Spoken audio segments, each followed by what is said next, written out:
We were recently invited to a launch party for the all-new Lamborghini Temerario. We got to poke around, spend some time with it, and gather our thoughts on it. So here is everything you need to know about Lamborghini's replacement to the Huracan.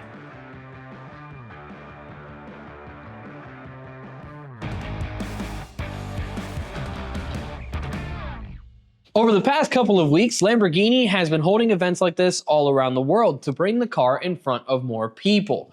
And somehow, two of those people were us.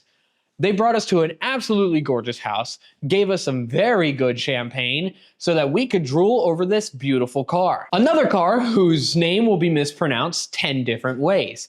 The Temerario, the Temerario. The successor to the Huracan. Its name, according to Google Translate, stands for reckless, but according to Andre Baldi, CEO of Lamborghini Americas, it stands for fearless.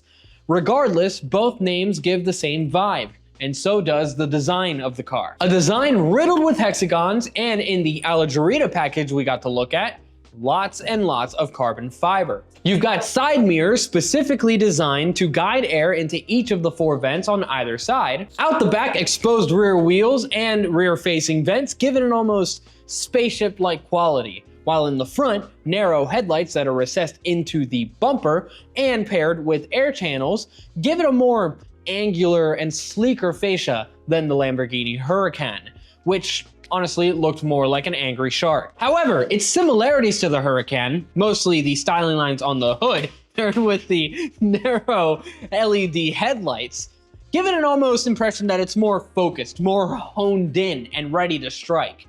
And it is.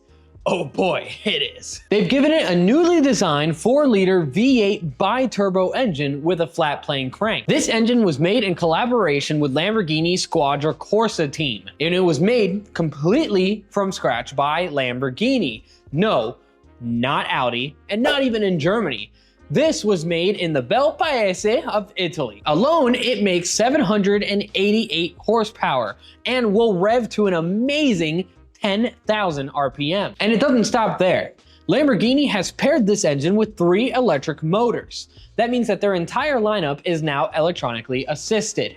There are 2 motors in the front, 1 for each of the front wheels, and then 1 in the back, sandwiched between the engine and the transmission, powering the rear wheels. The entire powertrain makes 907 horsepower, and it sends it to all of the wheels. That results in a 0 to 62 mile per hour, and yes, I mean 62 because that's 100 kilometers per hour, of 2.7 seconds, and a top speed of 213. While the primary purpose of the electric motors is to assist the engine while the turbos spool up, it can be used and driven as a front-wheel drive, fully electric vehicle.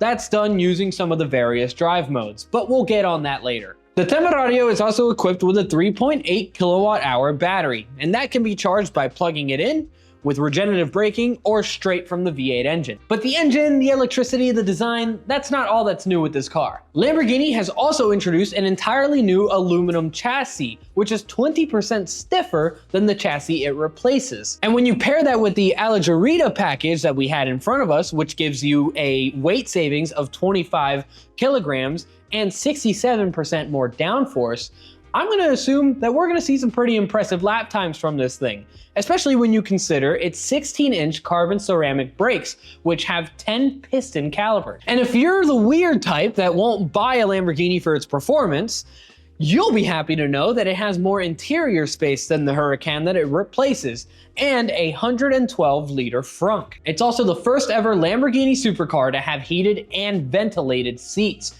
except for the package that we got to see in person. It didn't have either. But at least that package still had the cup holders, which are nicer than the Huracan. Those come from a Porsche, but we don't need to talk about that. Things keep getting interesting inside because you have a camera system with 3 cameras recording the driver, the gauge cluster, and the road ahead of you, an exhaust system that gets louder and louder with each drive mode you choose, and engine mounts that are deliberately tuned to send more vibration into the cabin when you're revving the car like hell. Last couple of things I want to talk about are the drive modes and some of what they do. You've got Cita, Strada, Sport, Corsa and Corsa Plus, which turns off all the electronic driver aids completely.